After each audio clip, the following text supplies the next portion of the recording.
Guys, welcome or welcome back to my channel. So today in this video lecture I'll be discussing with you linguistic and poetics by Roman Jakobson part 2. Yes, part 2 क्योंकि part 1 मैंने पहले ही बना दिया था और जो लोग part 1 को नहीं देखे थे मैं पहले बोलूँगी कि आप लोग मेरे चैनल पे विज़िट करो और जाके पार्ट 1 को देख लो, उसके बाद ही आपको पार्ट 2 समझ में आएगा। पर फिर भी मैं एक बार आपको पार्ट 1 का जो मैंने पढ़ाया था वो फिर से रिवाइज़ कराती हूँ, फिर हम लोग आगे बढ़ते हैं। पहले वीडियो में हम लोगों ने देखा कि कैसे लिंग्विस्टिक वर्क करता है और पोइटिक्स क्या होता है, ठीक है। और इसमें हम लोगों ने डिफरेंट फंक्शंस को देखा था और साथ में पोइटिक फंक्शन को सबसे ज़्यादा इंपॉर्टेंस देते हुए देखा गया था। ये जो डॉक्यूमेंट था ये रोमन जैकॉब्सन ने लिखा था और इस डॉक्यूमेंट में हम लोगों को सारे फंक्शंस का पता चलता है जो कि वर्बल कम्युनिकेशन में हेल्प करता है। लास्ट वीडियो में बेसिकली यही पढ़ाई थी और कुछ फंक्शंस के बारे बताई थी, जैसे कि सबसे इम्पॉर्टेंट फंक्शन था रीफ्रैक्शनल फंक्शन जो कि फैक्ट्स पे डील करता था, कॉग्निटिव फंक्शन जो रिस्पॉन्स और एक्शन से डील करता था, और फिर हम लोगों ने पढ़ा था स्टैटिक फंक्शन जो कि बेसिकली हम लोग का कम्युनिकेशन को मेंटेन रखने के लिए हेल्प करता है, ठीक है। ये सारे फंक्शन मैंने करा दिए हैं। अब मैं आती हूँ नेक्स्ट फंक्शन में। आज ये वीडियो में हम लोग इस चैप्टर को पूरी की पूरी कंप्लीट कर देंगे। तो फोर्थ फंक्शन पे आते हैं। फोर्थ फंक्शन था मेटालिंगुअल फंक्शन। मेटालिंगुअल का मतलब क्या होता है? मेटालिंगुअल का मतलब होता है जब दो लोग एड्रेसर और एड्रेसी इंश्योर करते हैं या फिर पर्टिकुलरली जान जाते हैं कि उन्हें किस टॉपिक पे या क्या कोड एक दूसरे के बीच में रखना है। मेटालिंगुअल में 3 चीज़ों का इस्तेमाल होता है: addresser, addressee and a common code. Why a common code? यहाँ बेसिकली बोला ये जा रहा है कि एक एड्रेसर है और एक एड्रेसी है। जैसे कि एड्रेसर और एड्रेसी क्या होता है? सेंडर और रिसीवर। मैं सेंडर हूँ, आप रिसीवर हो। मैं आपको बोलती हूँ LSS। What do you mean by LSS? LSS means like, share, subscribe. अब मैंने आपको एक बार बता दिया, ये हमारा कोड वर्ड हो गया कि मैं आपको जब भी LSS बोलती हूँ आप समझ जाते हैं लाइक करना है, शेयर करना है, सब्सक्राइब करना है। तो यही है मेटालिंगुअल फंक्शन कि दो लोगों के बीच में एक कोड का इस्तेमाल किया जाए और वो दोनों को वो चीज़ समझ में आए। और ये कोड पर्टिकुलर कोड होना चाहिए, इसमें कन्फर्म होना चाहिए कि इसका यही मतलब होता है। कभी कुछ कोड का कोई और मतलब हो जाए, कभी कोई कोड का और मतलब हो जाए तो वो बिल्कुल गलत हो जाएगा, ठीक है। अब मेटालिंगुअल फंक्शन में बस इतना ही है आपको समझने के लिए। नेक्स्ट बात करते हैं, ये सारे फंक्शन मैंने कंप्लीट करा दिए और अब बात करते हैं कि जैकॉब्सन आगे क्या कहते हैं, डॉक्यूमेंट में आगे किस बारे में बात करते हैं। तो जैकॉब्सन कहते हैं कि the document highlights the importance of metalingual operations in language learning and how a loss of metalingual activities such as aphasia can hinder. अब वो ये बताते हैं कि देखिए, हम लोग लैंग्वेज पे डील कर रहे हैं, हम लोग बातें अच्छे कर रहे हैं, हम लोग वर्बल कम्युनिकेशन से डील कर रहे हैं, बट जब भी हम लोग डिसऑर्डर वे में कोई बात को करते हैं, जैसे कि मैं बोल दूँ मेरा नाम मनी है और मैं बोलूँ मनी नाम मेरा, तो ये कहीं ना कहीं डिसऑर्डर वे में है।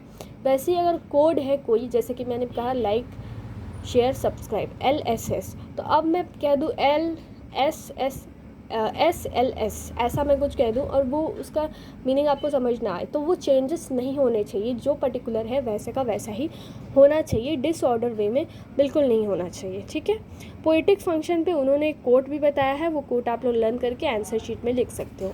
Moving on to the next part, poetic function emphasize the use of equivalence in language. Basically poetic function 2 चीज़ों से डील करता है, वो है सेलेक्शन एंड कॉम्बिनेशन। सेलेक्शन का मतलब ये होता है कि कोई पोइट्री हमने लिख दिया और हमारा सिलेक्शन ये है कि मैं हैप्पी पोइट्री लिखूँगी, मेरे पोइट्री में खुशी का इमोशन दिखेगा। पर खुशी का इमोशन दिखेगा कैसे? Through combination. मैं कंबाइन करूँगी कुछ ऐसे खुशियों वाले वर्ड्स जो रीड करके हमारा जो वाइब्रेशन है वो हाई हो जाए, हमारा जो थिंकिंग है वो हाई हो जाए और हमारा जो खुशी है वो बढ़ जाए। तो वैसे कुछ लैंग्वेज का और वैसे कुछ इमोशंस का यूज़ करूँगी। तो ये सिलेक्शन एंड कॉम्बिनेशन सिर्फ और सिर्फ पोएटिक फंक्शन में यूज़ किया जाता है।